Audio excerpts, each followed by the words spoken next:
Massouto. La morale de l'info, Raphaël Antoven. Bonjour Raphaël. Bonjour Thomas. Tiens, on va écouter ça. J'use ma vie à vous défendre. Non. J'use ma vie. J'use ma vie à vous défendre. On reconnaît la voix de Jean-Luc Mélenchon qui n'est pas content. C'était en marge d'un meeting à Périgueux la semaine dernière. Il répondait à l'interpellation d'un cheminot par cette formule frappante. Donc, j'use ma vie à vous défendre. Mais oui, la formule est magnifique. Une vie qu'on use est une vie qu'on sacrifie sur l'autel d'une cause plus large qu'elle-même. User sa vie, c'est soumettre la fragilité d'une existence à un régime insoutenable, celui de la dévotion à autrui. J'use ma vie à vous défendre. Autrement dit, je dépéris de veiller sur vous.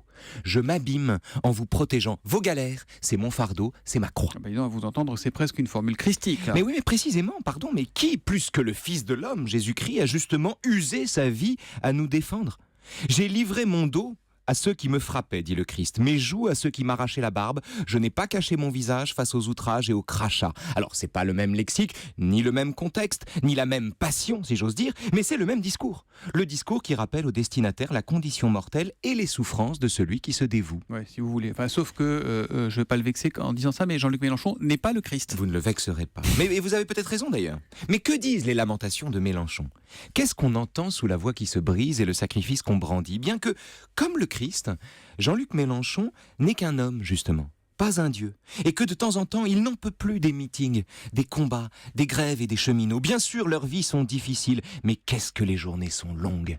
J'use ma vie à vous défendre. Autrement dit, la justice est mon calvaire. Vos douleurs sont les miennes, mais j'ai le droit aussi, parfois, de penser à moi avant de penser à vous. Rien de mal à ça, c'est humain. Vous voulez dire quoi, que c'est égoïste ? Non, je veux dire que c'est sincère. Alors, attendez, si on va au bout, c'est-à-dire que Jean-Luc Mélenchon ne serait pas sincère le reste du temps ? J'en sais rien, certainement, enfin, peu importe. Jean-Luc Mélenchon est un candidat sincériste, Thomas. Sincériste. Sincériste, c'est-à-dire que sur la scène politique, il tient, à merveille d'ailleurs, le rôle de l'homme sincère.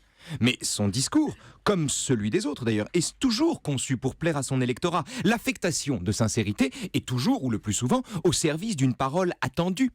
Or ici, c'est différent, on est sorti du théâtre. L'acteur disparaît sous l'individu. Le masque du franc-parler révèle la figure d'un homme blessé. Et le candidat qui flattait son électorat, comme les autres, lui reproche soudain son ingratitude, ce qui est extrêmement rare. Jean-Luc Mélenchon n'est pas un saint. Son abnégation lui coûte la santé. Et puisqu'il met son existence au service d'autre vie que la sienne, il faut bien, à ses yeux, qu'il soit en retour parfois reconnu et honoré par les gens qu'il s'use à défendre. Et la morale de l'info, Raphaël ? La morale de l'info, c'est une phrase de Camus qu'on trouve dans la préface de L'Envers et l'Endroit, que je trouve magnifique et qui, à mon sens, s'adapte ici. Camus dit ceci: « Oui, j'ai besoin d'honneur parce que je ne suis pas assez grand pour m'en passer. » La morale de l'info, co-signée, coproduction Albert Camus, Raphaël Antoven ce matin, et qu'on retrouvera demain, juste avant 9h. À demain, À demain, les Raphaël. amis.